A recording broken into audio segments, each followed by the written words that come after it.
og velkommen til Holland. Vi er taget herned for at kigge nærmere på Grid 2 og få et indblik i de nye online-muligheder, der er i spillet.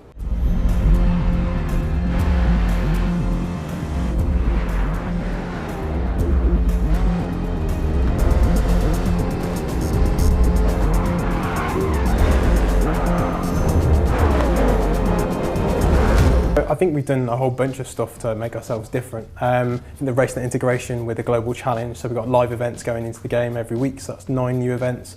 We've got this new rival matchmaking system, so with kind of other titles you'd have to match against your friends, but this time around we're going to match you with somebody else from the Grid 2 community every single week, so there's always somebody to kind of challenge against.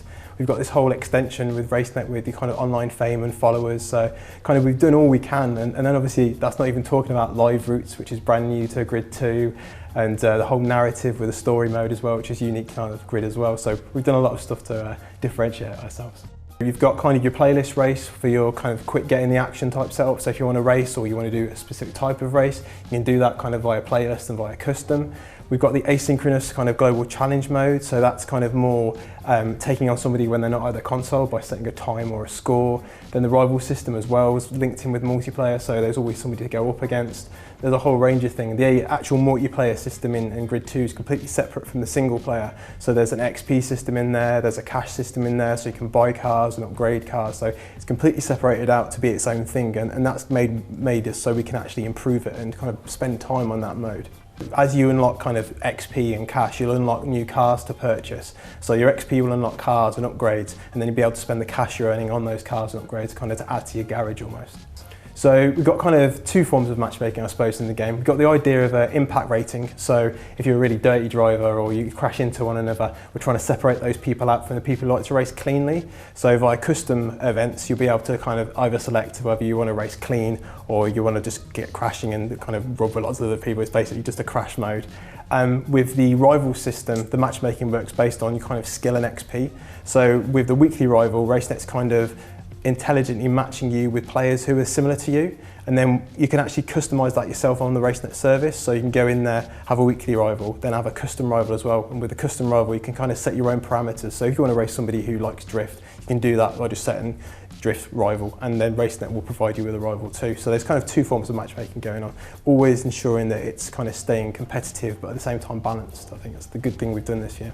The rivalry system is kind of key to that, by connecting you with different players who you're never going to meet, they're just going to be assigned to you via the service, as well as kind of providing this live events that we can update at any time. So if we feel kind of people are playing a mode a lot, we can focus events on that. If we feel more cars are popular, we can then focus on those cars as well.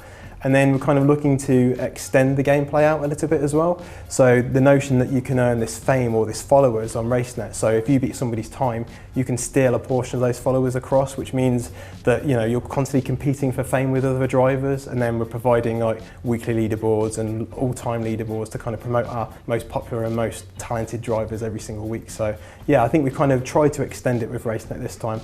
Traditionally, it's been a very much kind of a game-to-wed service with stats and things like that, but this time round, it's very much an extension of the game experience, like kind of connecting with it whenever you're not at your console, so when you get back, you're just there to race. So you have a RaceNet account, you have a YouTube account. If you connect those both up, you can then kind of go into the game, select your clips, and then upload those to YouTube as before, but we're also kind of showcasing them on the website now. So the more likes or the more views it get, we're going to bring that data across directly from YouTube and use it to kind of give our videos almost like a leaderboard type feel to them. Again, pushing the idea of an online celebrity and famous and that sort of thing. So it all connects back to that followers metric. Så hvis du synes, at det ser super fedt ud, så glæd dig til 31. maj, hvor spillet udkommer til PC, Xbox og PlayStation 3. Nu vil jeg køre videre.